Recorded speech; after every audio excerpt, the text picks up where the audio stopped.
How did I train them? Watching stuff from the Dog Whisperer. They have to know just boundaries of the house and what they can, touch and what they can't touch. Lately he seems to be fixated on toilet paper, which just came up over the weekend. And I've had toilet paper all around the house. It was kind of amusing at first, but we could go through a lot that way. I truly believe in obedience classes for young puppies. Well, sometimes he'll bark at the neighbor's dog and they get going, so I'll have to tell him to be quiet, and usually he does. I went to obedience classes. Pulling on a leash, which he still does a little bit, yeah. That's the biggest problem. The barking. We get to about Portage Avenue and Parkview, and he starts to go crazy in the car. We just trained him at home. Yeah, and he still needs a little bit of manners. Well, they could be talking about their dogs or the women talking about their husbands, one of the two.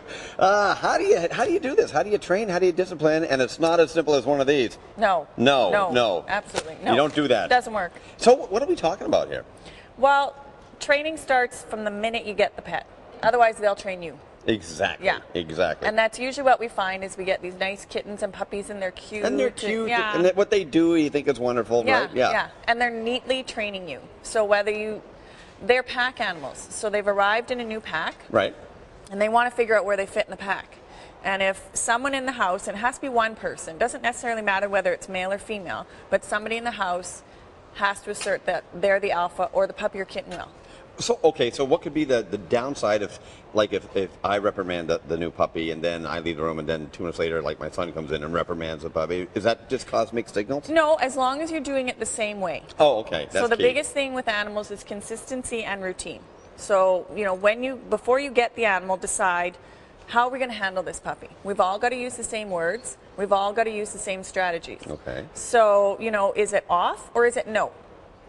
We Gotcha. often talk to our animals, but they don't understand our language. What they understand is the sounds and the number of sounds. Well, all my dog understands is it's like blah, blah, blah, blah, Murphy, blah, blah, blah, blah, blah, dinner, blah, blah, blah. Yeah. So, okay, so come up with a plan where you're all using the same sounds. Yes. Words. Yeah. Okay. But ultimately, that animal is going to decide in the house that someone is an alpha. So maybe it's the person who feeds them consistently.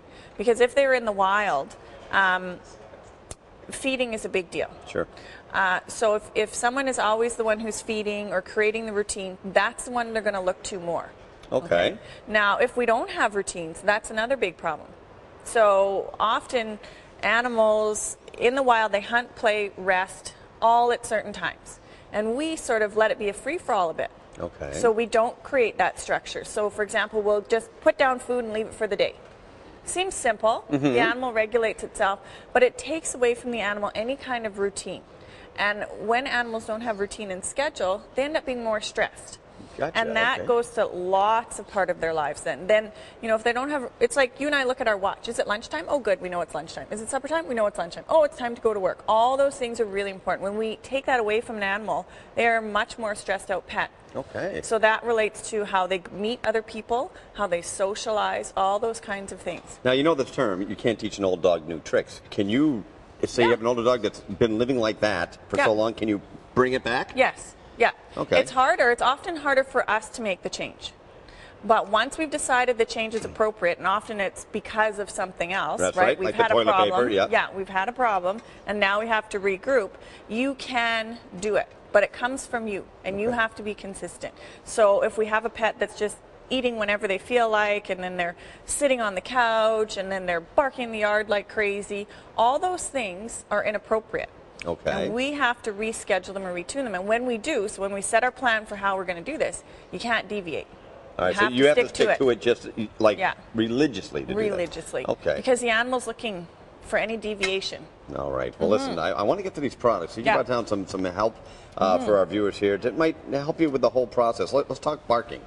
So this is it's a collar, right. And what it does is you put it around their nose. They can still bark, they can still bite if they want to, all those kinds of things.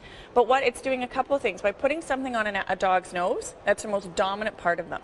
And it's saying, I am in charge of you. So it's like a bridle, almost. Exactly. Okay. That's the analogy we use. It's like a horse bridle. So now we've put it on them, we're saying we're in charge. This is often for the dogs that are dragging us around the block. Yeah.